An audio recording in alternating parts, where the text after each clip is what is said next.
Baseball is back, and the first pitch is on Netflix. The New York Yankees, led by seven-time All-Star Aaron Judge, head to the San Francisco Bay to take on Rafael Devers' San Francisco Giants. This season kicks off with one exclusive opening night game. Watch MLB Opening Night, the New York Yankees versus the San Francisco Giants, live on Netflix. Wednesday, March 25th at 8 p.m. Eastern, 5 p.m. Pacific. Protein is now at Starbucks, and it's never tasted so good. You can add protein cold foam to your favorite drink or try one of our new protein lattes or matcha. Try it today at Starbucks. Salut à toutes, salut à tous. La deuxième étape du Tour de Catalogne aujourd'hui. Une étape avec un profil assez similaire à celle d'hier, avec des petites ascensions pas très dures, un petit peu tout au long de la journée. Une seule seulement est répertoriée, elle est après une quinzaine de kilomètres, l'Alte del Purgatori, 1 km 300 à 7%. Ce sera vraiment les seuls points de la montagne à prendre aujourd'hui. Il y aura ensuite 3 sprints intermédiaires étalés tout au long de la journée. Dans le final, une montée relativement longue, mais autour de 3-4% de moyenne. Puis ensuite, il y aura 3 murs, mais encore une fois, pas très pendus, c'est des murs à 4-5% sur 1 km de moyenne, avant une descente finale. Et voilà, comme hier, les 500 derniers mètres, on va dire, en faux plat montant autour de 4%. C'est donc un sprint pour coureur puissant. Dorian Godon, vainqueur hier, sera encore le favori aujourd'hui. Est-ce qu'Ethan Vernon, qui a été lâché hier dans le final, sera là pour disputer la victoire, ou est-ce que ce sera peut-être d'autres coureurs de la NSN comme Brady Gilmore ou Jake Stewart qui se mêleront probablement au sprint semi-massif, on va dire, que l'on attend aujourd'hui? Les coureurs de l'Alpecin Première Tech, Francesco Bussato, Henri Houlig, Gal Gliva devraient être là dans le final. Magnus Cort, qu'on n'a pas trop vu hier, Alberto Dainese, Matej Govekar pour la Bahrain Victorious, ou Guillermo Thomas Silva, 4e hier pour l'XDI Astana Team. En plus de Thomas Pidcock et Remco Evenepoel. Hier, on a vu qu'ils ont fait le sprint. Ils pourraient bien le refaire aujourd'hui puisque le profil final en faux plat montant leur convient bien. En tout cas, ça sera encore une fois pas aujourd'hui que des écarts seront faits au classement général. L'important, c'est la victoire d'étape. On va voir si Dorian Godon sera capable de faire le doublé ou si quelqu'un d'autre va réussir à le battre aujourd'hui. Chute de Bellocchi juste devant Armstrong qui est parti dans le terrain. Et attaque de Pierre Roland. Voilà ce que nous disons depuis le début de ce Tour de France. Une chute terrible. Christopher Froome à pied. Mais quelle image du Tour. On n'a jamais vu ça. 100% cyclisme, le podcast du vélo en direct. Ça va Marion? Désolé. Et c'est parti pour cette nouvelle étape pour Puncher, donc 167 km. Et des attaques là, immédiatement, une fois le drapeau du directeur de course baissé avec qui? Vous savez avec qui? Avec Baptiste Weistrofer, le coureur de la Lotto, qui part évidemment, en plus, il est le leader du classement de la montagne, donc là on reconnaît bien avec son maillot. Et il y a des points à prendre assez rapidement, donc il faut qu'il soit à l'avant, c'est logique. Il attaque, il est suivi par un coéquipier là, de la Lotto, Liam Slock. On a aussi un coureur de la Cara Rural, un coureur de la Campfarna, un coureur de l'Euskaltel, Euskadi. Voilà, les 3 équipes espagnoles qui sont représentées. Il manque un coureur de la Burgos là et on aurait le quatuor magique, les 4 équipes espagnoles invitées. En tout cas, c'est 5 coureurs qui ont attaqué là dès le kilomètre 0, qui sont immédiatement sortis. On va voir s'il va y avoir des autres coureurs et peut-être justement de la Burgos qui vont tenter de les rejoindre en contre. Et peut-être il va falloir réagir très vite parce que là, ça sent l'étape où l'échappée se fait très très rapidement.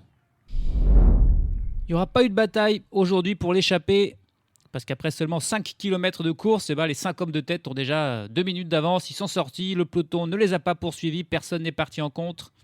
On a donc ce groupe avec 2 coureurs de la Lotto, Liam Slock et Baptiste Weistrofer, en plus de 3 Espagnols, Julen Arriola Bengoa qui court pour la Cara Rural Seguros RGA, Diego Uriarte pour l'Equipo Kern Pharma et puis Samuel Fernandez pour l'Euskaltel Euskadi.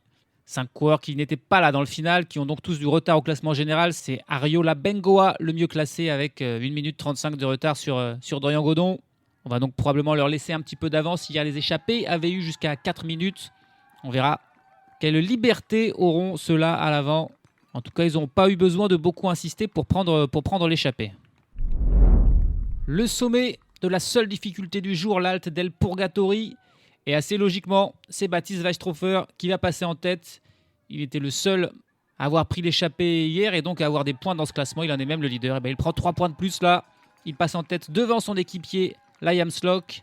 Et c'est Samuel Fernandez qui passe en 3e position et qui prend un petit point. Voilà 3 points de plus pour Baptiste Weistrofer.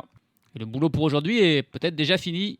Il n'y a plus de points à aller chercher, mais bon, c'est pas le style de Weisstroffer de se relever là, de rentrer dans le peloton. Il va rester à l'avant, travailler au sein de cette échappée de 5 coureurs, comme hier, 5 coureurs à l'avant, qui vont tout donner pour tenter l'impossible, à savoir tenir le peloton à distance. Un peloton qui est déjà mené par l'Ineos Grenadier, du leader et du favori du jour, Dorian Godon. L'écart qui est déstabilisé là, autour de 2 minutes, qui monte pas beaucoup plus.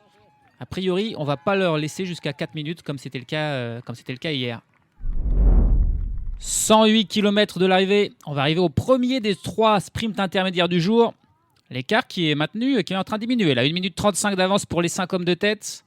On a la NSN qui est venue rouler avec l'Ineos Grenadier. La Bahrain Victorious aussi qui passe des relais. Les équipes de Ethan Vernon et de Matej Goveka qui aident l'équipe de Dorian Godon pour maintenir l'écart minime. Là, le sprint. Et c'est encore Baptiste Weisstroffer qui semble parti pour passer en tête. Et voilà, qui prend 3 points, qui prend 3 secondes. Ah, décidément, il est insatiable. Hein. Parce que là, évidemment, au classement général, il est loin. Il a perdu beaucoup de temps hier, donc il ne peut plus espérer grand-chose.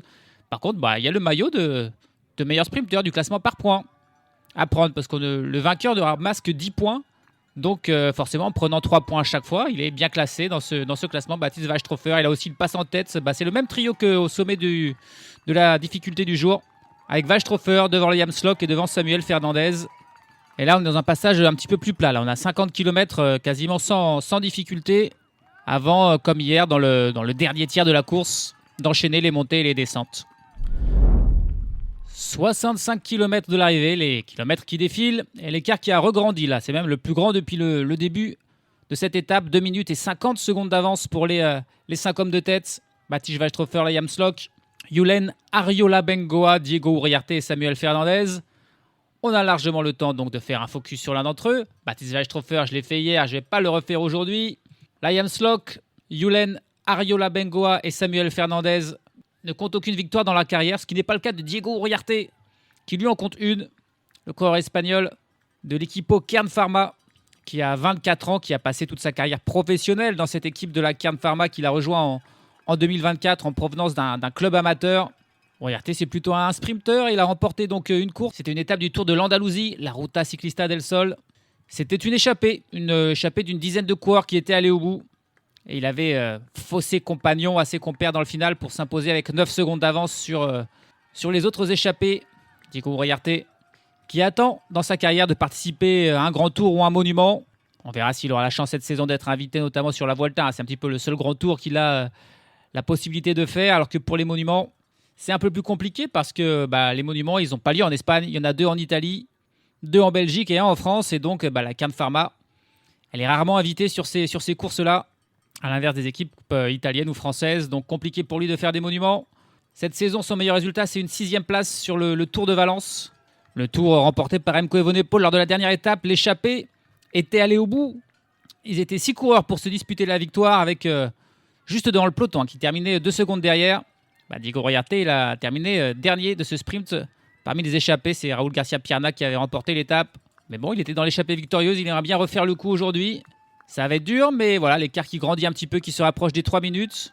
Et avec le final un petit peu vallonné, ça donne un petit peu d'espoir pour les hommes de tête, même si voilà, il faudra aussi de la chance, une belle collaboration entre ces 5 coureurs. Mais encore une fois, qui ne tente rien n'a rien. Le deuxième sprint intermédiaire du jour, et on va retrouver le même scénario avec Baptiste Weisstroffer qui passe en tête, qui mène le groupe. C'est pas un sprinter, il mène le groupe. Il a Liam Slock dans sa roue. Il va prendre 3 points de plus et c'est encore Samuel Fernandez qui passe en 3e position derrière. Donc voilà, c'est 3 coureurs qui prennent à chaque fois 3, 2 et 1 point.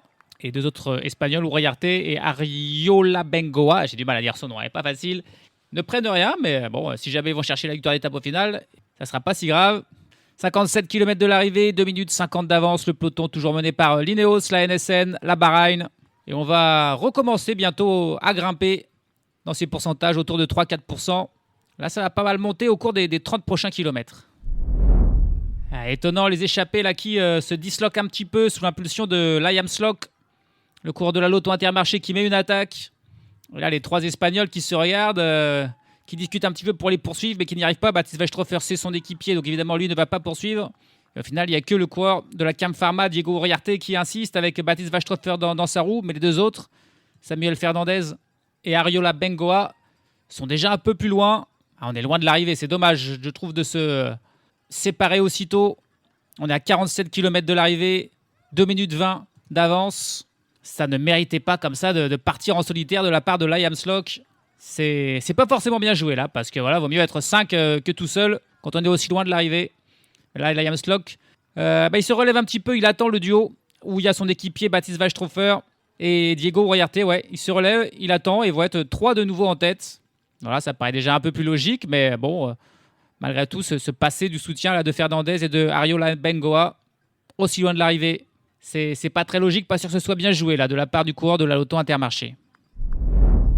Et Baptiste Weisstroffer, qui passe en tête du 3e et dernier sprint de la journée, il a désormais 15 points au classement du meilleur sprinter, soit 5 d'avance sur Dorian Godon. Si Godon ne s'imposait pas aujourd'hui, par exemple, Weisstroffer il serait à la fois porteur du maillot de meilleur grimpeur et de meilleur sprinter. En passant son relais, Baptiste Weisstroffer, qui passe à l'instant en tête devant Liam Slock, Diego Uriarte en 3e position. Ces 3 coureurs qui sont bel et bien débarrassés des 2 autres Espagnols. Ils ont 2 minutes d'avance sur le peloton qui commence à s'inquiéter un petit peu. On a vu d'autres équipes venir rouler, la Soudal Quick Step d'Alberto Dainese, l'IF Education Easy Post de Noah Hobbs, parce que voilà, le profil comme ça, vallonné, ça ne facilite pas une poursuite. En plus, là, il y aura beaucoup de descentes au final dans les derniers kilomètres. Là, on a encore 5-6 km d'ascension à 3-4%. Et puis ensuite, les 25 derniers kilomètres, en gros, seront en descente avec 3 murs, 3 remontées à chaque fois d'1 kilomètre, à environ 5% de moyenne. Donc, faut y aller là, faut les boucher ces 2 minutes pour le peloton si on va avoir une chance de disputer ce sprint qui était planifié dès le départ. 2 teams, 1 cup. The primetime stage is set for the TGL presented by SoFi Finals, Los Angeles Golf Club versus Tigers Jupiter Links. Keep up, it's playoffs. Tune in Monday, March 23rd, 9 p.m. Eastern on ESPN2, and Tuesday, March 24th, 7 p.m. Eastern on ESPN and on the ESPN app. Your little one grew 3 inches overnight. Adorable. Also, expensive. Sell their pint-sized pieces on Depop and list them in minutes with no selling fees. Because somewhere, a dad refuses to pay full price for the clothes his kids will outgrow tomorrow. And he's ready to buy your son's entire wardrobe right now. Consider your future growth spurt budget secured. Start selling on Depop, where taste recognizes taste. Payment processing fees and boosting fees still apply. See website for details. Allez, ça devient trop dur là pour Baptiste Weisstroffer avec les efforts d'hier et ceux d'aujourd'hui. Il lâche ses 2 compères et on n'a plus que Liam Slock et Diego Uriarte qui sont seuls en tête. Ouais, non, là, il peut plus suivre. Il peut plus suivre. Weisstroffer, au moment où on arrive au sommet là, de cette longue ascension, ce long faux plat montant, on est à 29 km de l'arrivée et les 2 hommes de tête désormais ont 1 minute et 34 secondes d'avance sur un peloton qui travaille fort, qui roule fort. Et vu que ces derniers kilomètres seront plutôt en descente, ça va être compliqué. Pour reprendre beaucoup de temps, il va falloir continuer à rouler à fond là, dans le peloton. En tout cas, le peloton là est complet. Il y a beaucoup moins de lâchers qu'hier. Dans le final, on devrait avoir un sprint peut-être même massif avec un peloton quasiment intégral pour aller se jouer la victoire si ils arrivent à reprendre les échappées. Il y aura aussi quand même ces 3 petits murs, dont un assez pentu à plus de 6% à franchir. Il faudra donc s'accrocher pour les différents sprinteurs. Il est un peu le spécialiste aussi de ce genre de coup, Baptiste Weisstroffer, de se faire distancer. Et puis finalement, il est revenu dans la descente. Il a réussi à revenir sur Liam Slock et Diego Uriarte. Ils sont donc de nouveau 3 en tête. Alors qu'il avait été lâché, il avait 10 secondes de retard. Il a réussi à revenir. Et là, il se permet même un petit peu d'accélérer. Baptiste Weisstroffer, il a Liam Slock qui le suit dans sa roue. C'est plus compliqué pour Diego Uriarte, qui est désormais distancé. Et ben voilà, Baptiste Weisstroffer, il est revenu.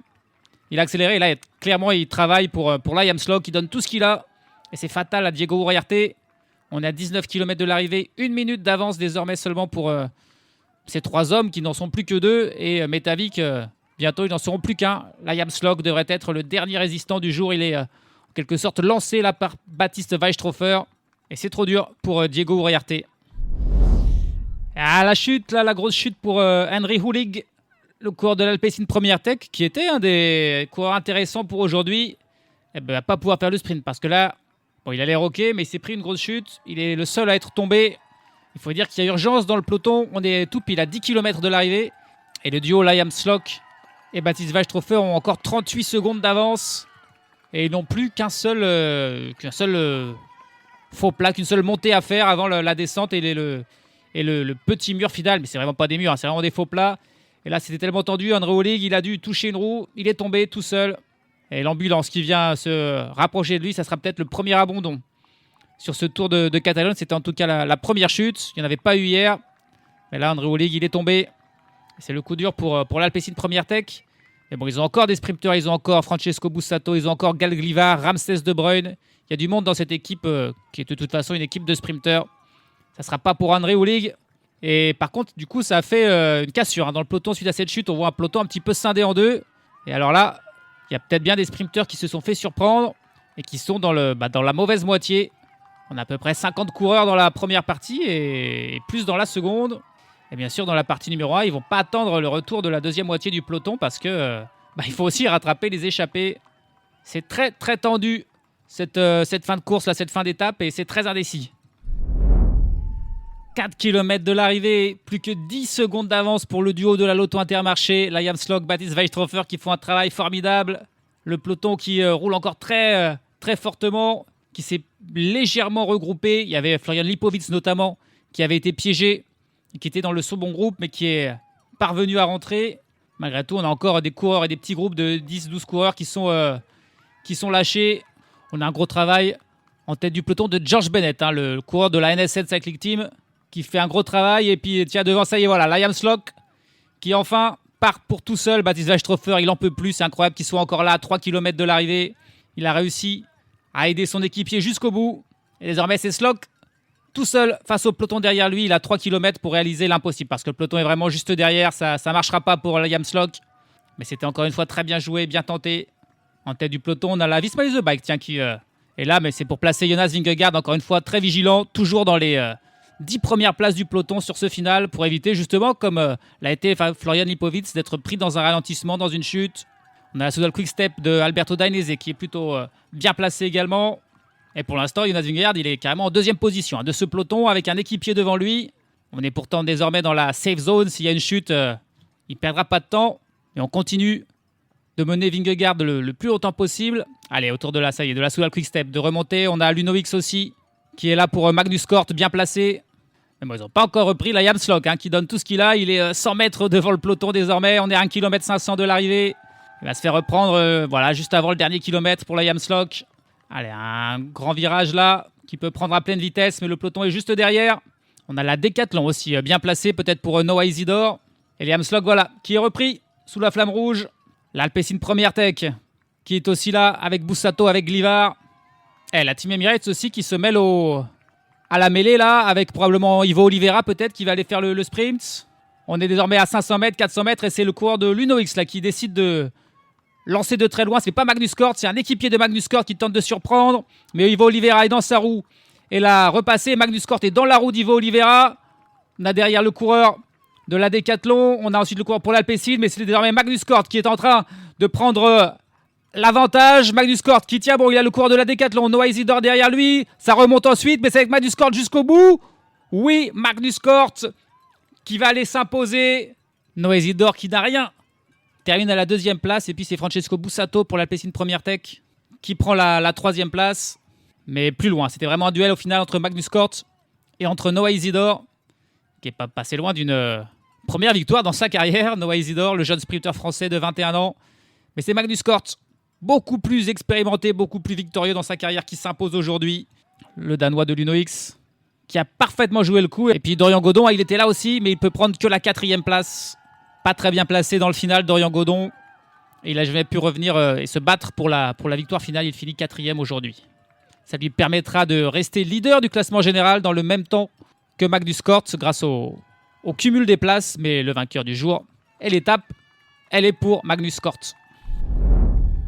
Il fait bon porter une moustache sur ce Tour de Catalogne, puisqu'après Dorian Godon, c'est au tour de Magnus Cort, de fameux moustachu du peloton international, qui s'impose sur ce Tour de Catalogne. Pour Magnus Cort, c'est la 35e victoire dans sa carrière. Il en a pas mal, Et c'est même une 14e victoire au niveau World Tour. pour le Danois qui est donc très performant, vainqueur d'étape sur le Giro en 2023, sur le Tour de France en 2022, triple vainqueur d'étape sur la Vuelta en 2021. Il a gagné aussi une étape sur la Vuelta en 2020 et sur le Tour de France en 2018 et encore sur la Vuelta 2 fois en 2016. C'est un super champion. C'est un super champion, Magnus Cort. Et là, il n'avait jamais participé au Tour de Catalogne. Pour sa première participation, il remporte une étape dès la deuxième course. Et ça va lui faire du bien parce que ça faisait un an tout juste qu'il n'avait plus gagné depuis mars 2025 sur le Grand Camino où il avait remporté 3 étapes. Il était en pleine forme. Depuis, il était un petit peu en difficulté. Et il revient enfin au sommet de sa forme sur ce Tour de Catalogne avec donc sa victoire d'étape aujourd'hui devant le jeune Noah Isidore. Passé pas loin d'un résultat incroyable. Le cours de la Decathlon CMA CGM, 2e. Francesco Bussato, 3e pour l'Alpecin Première Tech. Dorian Godon, donc 4e. Alberto Dainese pour la Soudal Quick-Step termine 5e devant l'Uruguayen. Guillermo Thomas Silva, encore bien placé, 6e aujourd'hui pour l'Astana. Noah Hobbs, cours de l'IF, termine 7e. Ivo Oliveira, qui a lancé trop tôt pour la Team Emirates, termine finalement 8e devant Toon Arts de la Lotto Intermarché et Sergi Darder de la Cararual Seguros. Des déceptions pour Matej Govekar, seulement 13e. Et puis surtout pour Ethan Vernon, un des favoris du jour qui ne termine que 27e et qui n'a donc pas vraiment pu participer au sprint. Un peloton quasi complet, 122 coureurs qui sont arrivés dans le même temps. Du temps de perdu pour David Gaudu encore aujourd'hui qui perd 1 minute 24. Pour Iner Rubio de la Movistar qui perd 1,25. Junior Le Cerf de la Soudal Quick-Step, lui perd près de 6 minutes, ça c'est assez étonnant. Et puis les 2 premiers abandons pour Henry Houlig, donc, qui est lourdement tombé, mais aussi pour Riley Pickrell de la Modena Adventure. Quant au dernier du jour, c'est un des échappés, Yulen Ariola Bengoa. J'aurais le plaisir de dire son nom une dernière fois, puisque c'est lui qui termine dernier du jour à 16 minutes et 13 secondes de Magnus Cort. Classement général, Dorian Godon et Magnus Cort sont dans le même temps, mais Godon ayant mieux terminé sur cette étape que Magnus Cort la veille, c'est Godon qui est le leader. Magnus Cort 2e, Remco Evenepoel 3e, Thomas Pidcock 4e et puis Guillermo Thomas Silva 5e avec tous les autres coureurs qui sont à 10 secondes. Classement par points, Baptiste Westrhofer, il est passé en tête de tous les sprints intermédiaires depuis le début du Tour de Catalogne. Et c'est lui le leader avec 15 points devant Dorian Godon et Magnus Cort qui en ont 10. Et Baptiste Westrhofer, il est aussi passé en tête de tous les points de la montagne qu'il y avait à aller chercher. Il en a 16, il devance Tyler Stites qui en a 9 et Unai Asnar qui en a 6. Puis changement au classement de meilleur jeune, c'est Andrea Raccani qui est désormais leader de ce classement, mais il est dans le même temps que Antoine Laute et Lenny Martinez, ses 2 premiers poursuivants. Demain, une nouvelle étape qui pourrait sourire aux sprinteurs, même si il y aura quand même des difficultés à franchir, surtout en début d'étape et avec l'Alt de la Massoura, 10 km à 6%. Donc quand même compliqué. Le reste de l'étape sera d'ailleurs encore vallonné. Par contre, les 40 derniers kilomètres environ seront en descente ou plat. Et donc là, l'échappée qui se sera formée tentera de résister ensuite au retour du peloton. Donc c'est une bonne journée pour Baroudeur demain. Si l'échappée ne va pas au bout, ça sera pour les sprinteurs encore une fois. Aujourd'hui, l'échappée a été reprise à 1 km de l'arrivée. Quand sera-t-il demain pour la 3e étape de ce Tour de Catalogne? On verra ça. Salut à tous, salut à toutes.